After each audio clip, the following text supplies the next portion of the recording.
Dumping station যেন পরিণত হয়েছে গাড়ির ভাগাড়ে।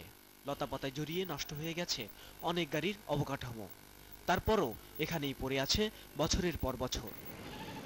ডাম্পিং স্টেশনগুলো যানবাহনের সংরক্ষণাগার হিসেবে ব্যবহার করছে পুলিশ, কিন্তু সেই গাড়িগুলো থাকে অরক্ষিত।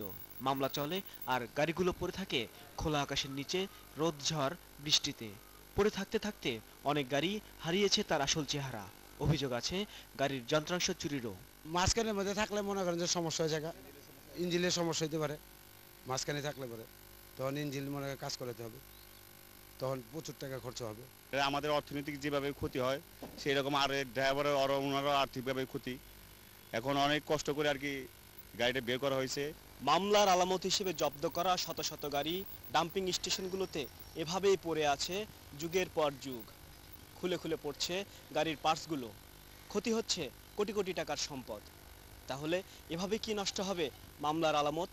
এসব ডাম্পিংয়ে কি পরিমাণ গাড়ি আছে পুলিশের কাছে এর সঠিক কোনো তথ্য নেই।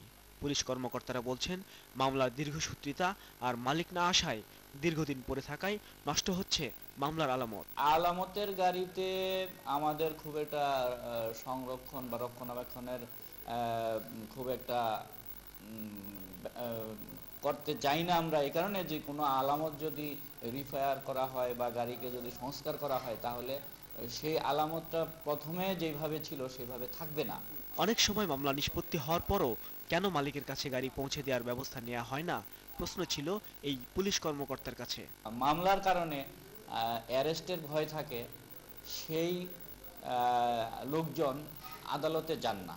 ফলে আমরাও বিপাকে পড়ি যে এই গাড়িগুলো কিভাবে আমাদের জায়গা দখল করে রাখে, আমাদের সমস্যার সৃষ্টি করে, কিন্তু তারা না নেওয়ার কারণেই মূলত বছর পর বছর গাড়িগুলো পড়ে থাকে।